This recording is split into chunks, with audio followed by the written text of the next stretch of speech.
Platono Games Network, NBA Live 16, Rising Star.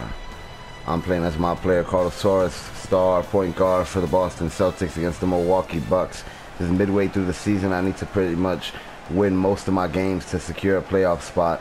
I pretty much already secured the MVP spot. It's my third season. I played my first 2 seasons with the Utah Jazz, playing out my rookie contract. Now, NBA Live 18 was revealed recently at E3 EA Play, and the game is looking phenomenal. Great improvement over NBA Live 16, which released in 2015. There are gameplay videos surfacing everywhere of the brand new game mode, The One. Oh, nice shot. The Drew League and the Cavaliers versus the Golden State Warriors. Now, Flight, who I used to be a big fan of, and I'm not going to say I've turned my back on him, but I don't know what he's doing right now. It seems like every time he rolls some footage for us, whatever the Warriors do, he praises as good additions and good improvements to NBA Live, and whatever the Cavaliers do, he labels it as something that needs to be fixed by EA. I don't know why he's being so biased, but in one video he was complaining that the on-board defense wasn't good by DeMarcus Cousins against LeBron James, or or somebody from the Warriors, Draymond Green against LeBron James. Now, what he failed to mention, though, that game was, player versus player. At least the NBA one was. And it's not just about the matchups between the players, but it's also about how the players respond.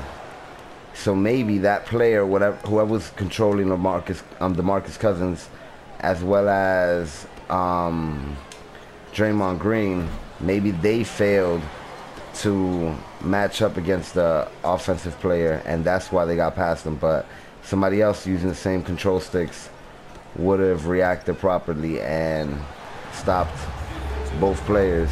Either way, I love the way the game is looking. The new mode, The One, it's going to combine elements of the NBA, the Drew League, and the Street into one cohesive mode, and you'll be able to progress, and games will actually matter, and stats, and there will be objectives and weekly live events.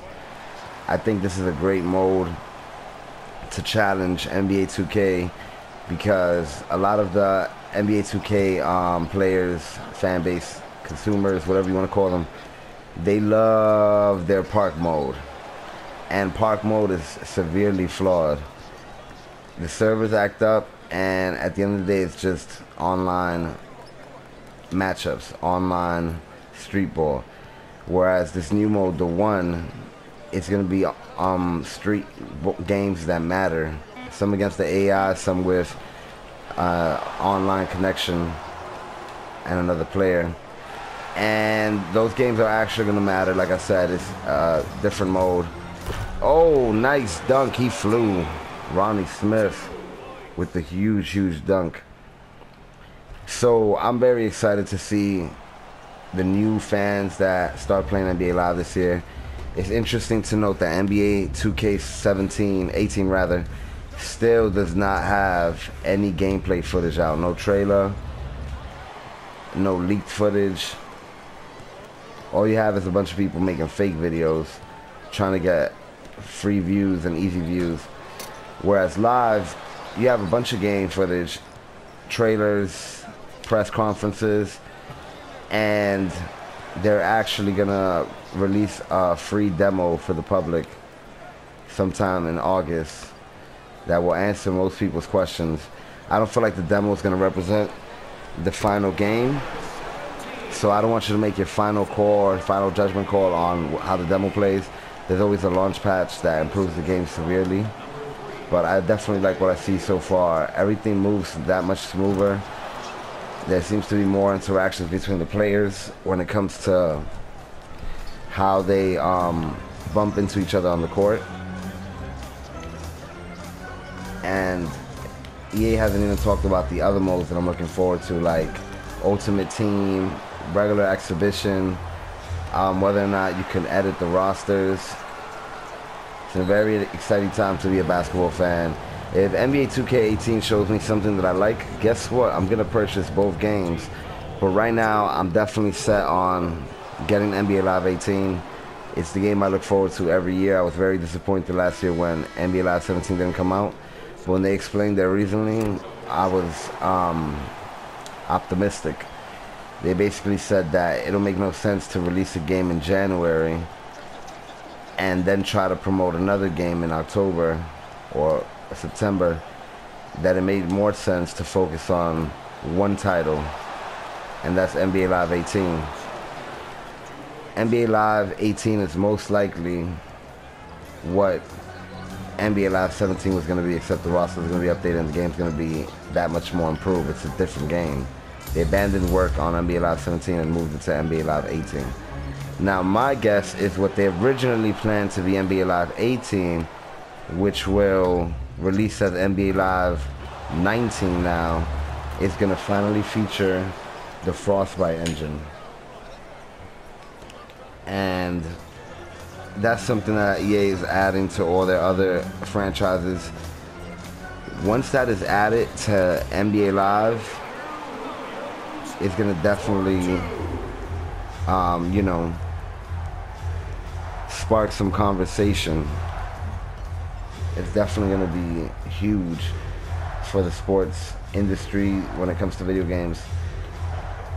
There's nothing like the Frostbite engine, and EA has been doing a good job of implementing it into his other sports games.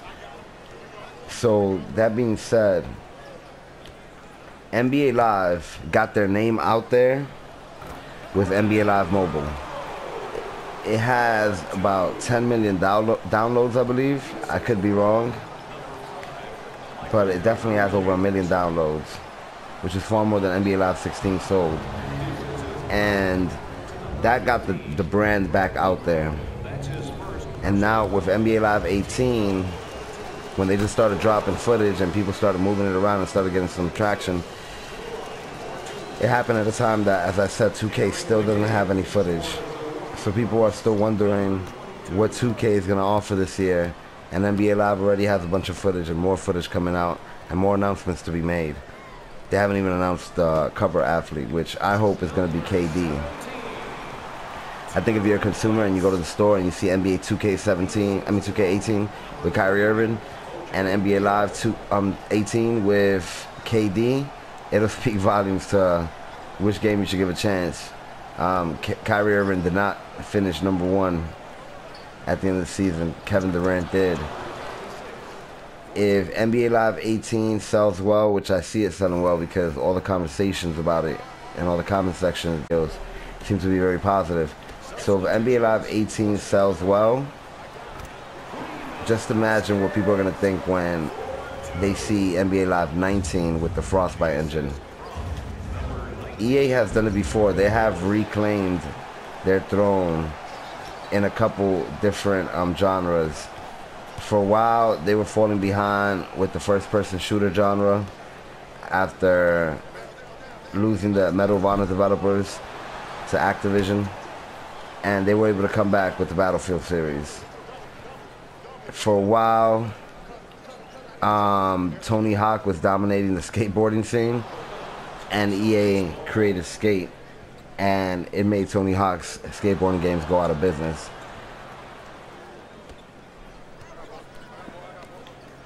There's just a lot of opportunities there. People think 2K is unbeatable, but I beg to differ. I really think EA could turn things around. It's all about making some noise, and that's what they've been doing with NBA Live 18. Oh, a beautiful step back three. 11-0 run for the Milwaukee Bucks right now. Now let's talk about that shooting meter. A lot of people feel they need to play with a shooting meter. I don't know why. I'm guessing it makes them less frustrated when they miss, because they feel like they tried everything they could. Oh, beautiful three right there. I didn't need a shooting meter. I just paid attention to the player's footsteps, his positioning, his pacing, and automatically knew when to release the ball. I don't even play with the player icons under me. And for me, it creates a much smoother, appealing experience. You get to just focus on the animation in the game. The game of basketball. Alright, here we go. 1 minute left. We gotta make some noise. Woo! Another three, back-to-back threes after an 11-0 run from the Milwaukee Bucks. So yeah, just pay attention to how I stepped up into the jump. It's all about flow, timing. I think the shooting meter really, you know, in some ways hurts the experience. Oh, a nice three, another three from Grievous Vasquez. Alright, let's see if I can get another one. Missed.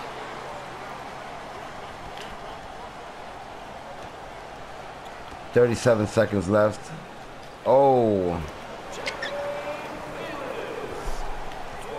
Come on, come on. I keep dishing out these threes, but until I have confidence in them. I'm gonna definitely switch up my approach now, though. So either way, look for NBA Live 18. It's gonna be dope. Dope as fuck. Come on. Nice.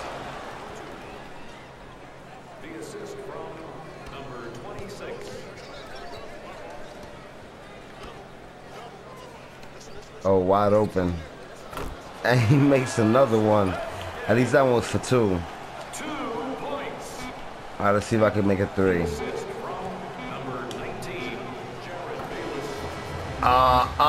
Almost.